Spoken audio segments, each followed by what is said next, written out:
didukung oleh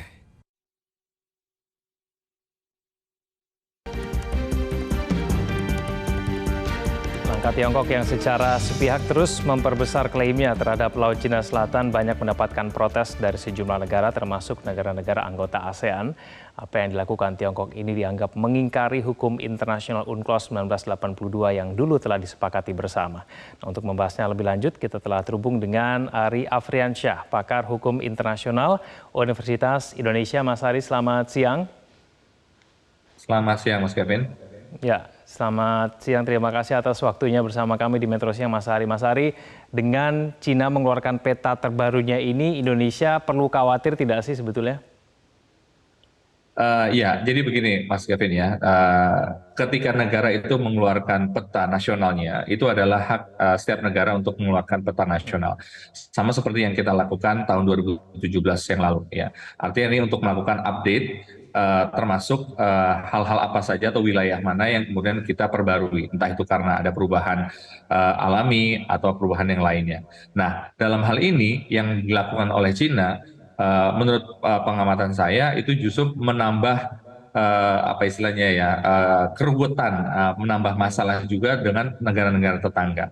Nah, khusus untuk Indonesia karena memang kita sudah konsisten tidak sebagai non-claimant di Laut Cina Selatan, bukan berarti kita harus tinggal diam. Ya, pertama kita harus menunjukkan solidaritas terhadap hukum internasional karena memang kita selalu menjunjung tinggi pelaksanaan dari hukum internasional, utamanya UNCLOS, dan juga kita yang menginginkan adanya stabilitas perdamaian di kawasan. Oleh karenanya ini momen yang sangat, saya tidak tahu ya apakah Cina sengaja mengeluarkan peta menjelang KTT ASEAN. Apakah ini untuk mendorong ASEAN kemudian sepakat akan Code of Conduct yang sedang dinegosiasikan?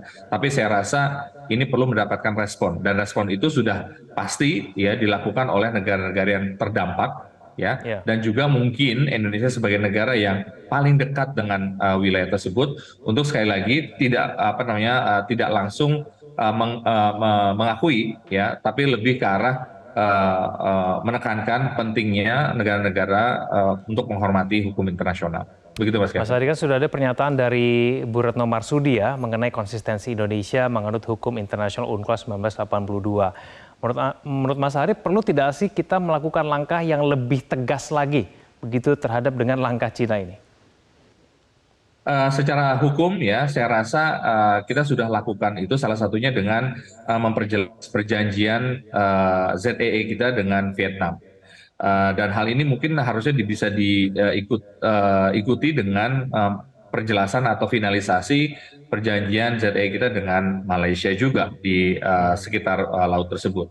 Nah, dengan demikian, kalau kita memiliki perjanjian yang lebih jelas berdasarkan hukum internasional dalam ini ada UNCLOS dengan Vietnam dan dengan Malaysia, ini mengatakan bahwa di dalam komunitas internasional perjanjian atau wilayah yang kemudian diakui adalah perjanjian yang berdasarkan hukum internasional, bukan berdasarkan klaim sepihak. Nah, inilah yang kemudian harus kita tunjukkan bersama-sama dengan negara lain bahwa Cina itu tidak pernah bisa melakukan klaim secara hukum terhadap dasar yang tidak diakui dalam komunitas internasional.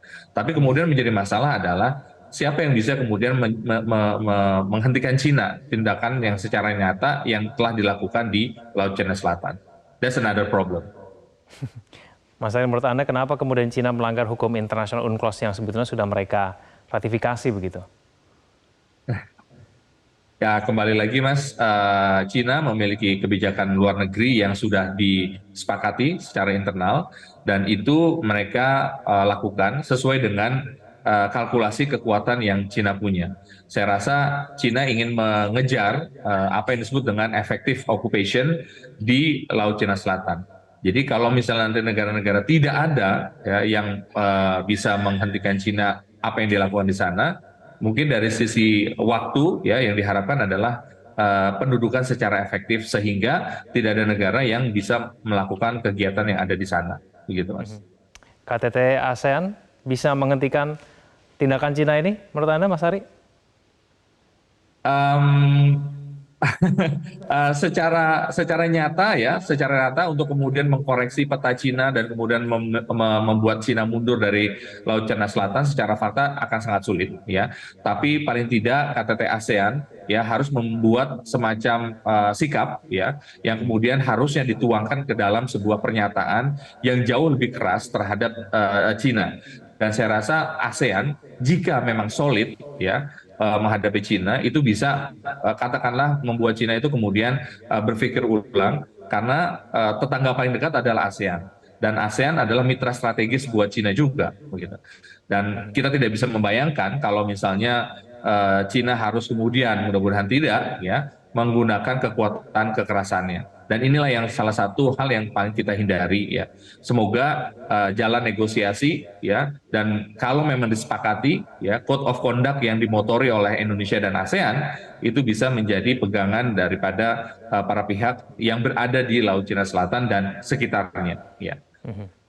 Mas Ari, tapi tujuannya ia mau mengklaim Laut Cina Selatan itu apa? Apakah memang betul karena ada kekayaan alam yang begitu melimpah di Laut Cina Selatan sehingga kemudian pemerintah Cina ini kekeh mengatakan bahwa itu adalah wilayah mereka begitu?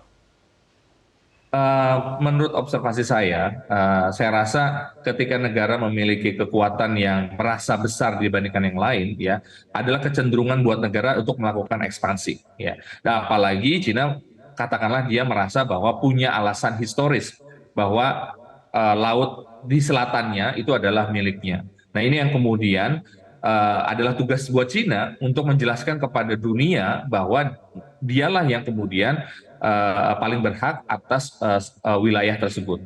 Dan perlu kita catat, memang di Laut Cina Selatan itu belum ada kesepakatan atas siapa pemilik pulau-pulau dan fitur yang ada di Laut Cina Selatan. Nah, inilah yang kemudian menjadi pangkal permasalahan di Laut Cina Selatan, yaitu sengketa wilayah. Kalau memang ini kemudian diselesaikan berdasarkan UNCLOS, saya rasa sudah selesai. Permasalahannya adalah klaim wilayah tersebut ini berbeda. Ada yang dengan UNCLOS, ada yang dengan alasan historis yang oleh Cina. Nah, Cina sendiri seperti yang tadi disampaikan oleh Mas Kevin seolah-olah tidak mengakui UNCLOS, padahal dia adalah negara parti dari UNCLOS. Dan saya rasa kembali lagi tadi ya, ketika negara sudah menjadi negara superpower ya, kecenderungannya adalah melakukan ekspansi ke berbagai negara sehingga rasa hegemonismenya ini kemudian menjadi besar dan itulah yang dilakukan oleh Cina sekarang. Mas Ari, sengketa mengenai Laut Cina Selatan ini kan sudah belasan tahun ya, kalau tidak puluhan tahun begitu. Apa yang kemudian menjadi penyebab alasan sengketa Laut Cina Selatan ini tidak kunjung selesai begitu? Kembali lagi ya, karena memang di sini ada faktor major power ya, di mana negara-negara sekitar Cina itu belum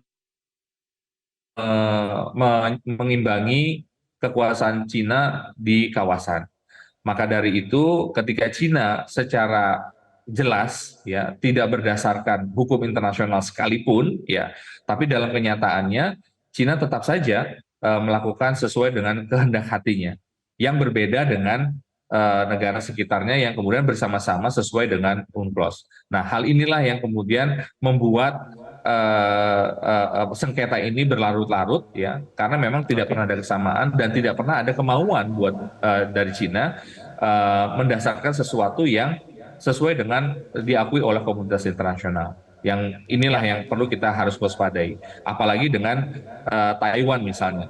Taiwan meskipun sekali lagi jauh dari Indonesia, tapi konflik Selat Taiwan ini juga merupakan ancaman buat kawasan, sehingga apa yang terjadi di Selat Taiwan, Laut Cina Selatan, Indonesia pun harus selalu siap akan segala kemungkinan yang terjadi. Baik, Mas Ari, terima kasih telah bergabung bersama kami di Metro Siang. Selamat siang, Mas Ari. Baik. Jelajahi cara baru mendapatkan informasi. Download Metro TV Extend sekarang.